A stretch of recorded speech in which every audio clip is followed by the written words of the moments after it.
નમસ્કાર મિત્રો, કેમ છો મિત્રો? અમારી કેરીમાં ક્વોલિટી તમને મળે છે એની પાછળ ઘણા કારણો છે, પણ એક બે કારણ કહું તમને. એક કારણ તો એવું કે આપણી જે કેરી પરચેજ થાય છે, અને એ જે ભાઈ આપણા પાર્ટનર છે, પરેશભાઈ છે, અને એ કેરી પરચેજ કરે છે. એ ભાઈનો ઉછેર જ કેરીના બગીચામાં થયો છે, એટલે એ પૂરેપૂરા એને ક્વોલિફાઈડ પર્સન છે. એને બધી ખબર પડે કેરી કયા એરિયાની કેરી સારી હોય, કયા એરિયાની માવજત સારી છે, કયા એરિયામાં રોગનો પ્રોબ્લેમ છે. ફોર એક્ઝામ્પલ, મધ્યો આવે આમાં કેરીમાં.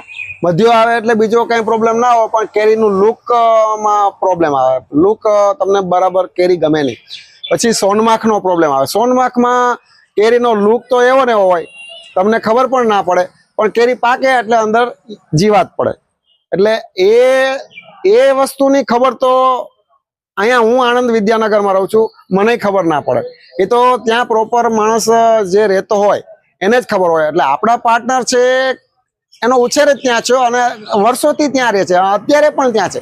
આપણું આકોલવાડીની બાજુમાં એક ગામ છે, ત્યાં આપણું ગોડાઉન છે, અને ત્યાં પરેશભાઈ પેકિંગ ને સોર્ટિંગ ને વેઇટિંગ ને બધું કરતા હોય છે. એટલે કહેવાનો મતલબ કે એક્સપર્ટ પર્સન છે, ક્વોલિફાઈડ પર્સન છે. એટલે આપણે પસંદગી કરવામાં થાપ ન ખાઈએ.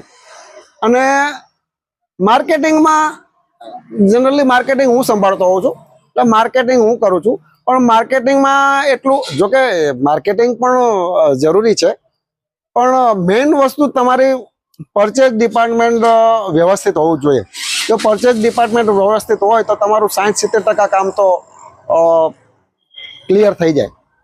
બાકી માર્કેટિંગ પણ જરૂરી છે. માર્કેટિંગ ના થાય પણ તમારી ક્વોલિટી હોય, વસ્તુ હોય, પણ લોકોને ખબર જ ના હોય તો એ વસ્તુ લોકો સુધી કઈ રીતે પહોંચશે? એટલે માર્કેટિંગ પણ જરૂરી છે. પરચેજ વિભાગ પણ સારો ક્વોલિફાઈડ હોય એ પણ જરૂરી છે. એટલે આપણે એ બંને પાસા સારા છે, એટલે આપણે તમને કાયમી ક્વોલિટી વસ્તુ આપી શકીએ છીએ. મિત્રો, આટલા વર્ષોથી ઉત્તરોત્તર સુપર ક્વોલિટી કેસર કેરી અને હવે આફૂસ કેરી પણ આપણે આપતા રહ્યા છીએ, અને ઉત્તરોત્તર ક્વોલિટી આપવાનો જ અમારો આગ્રહ રહેશે. અને અત્યાર સુધી તમે જે અમારી ઉપર વિશ્વાસ, AAA રોયલ મેંગો ઉપર જે વિશ્વાસ રાખ્યો છે, એ વિશ્વાસ જાળવી રાખજો. અને એ વિશ્વાસ તૂટે નહીં એના માટે અમે સતત નિરંતર પ્રયત્નશીલ હોઈએ છીએ. ઓકે, થેન્ક યુ, આભાર. જય રામજી કી.